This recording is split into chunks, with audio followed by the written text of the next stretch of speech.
एखाद्या ध्येयाच्या दिशेनं समर्पित भावनेनं कसं कार्य करावं हे आम्हाला शिवचरित्र सांगतं.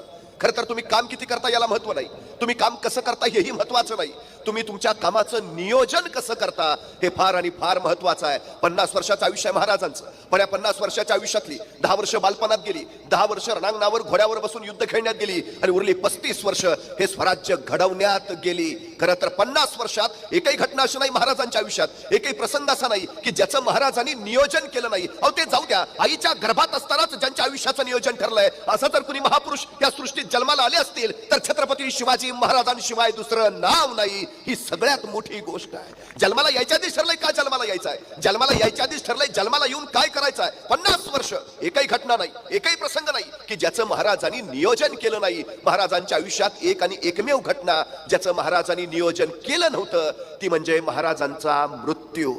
फक्त त्याचंच नियोजन नव्हतं. इतिहास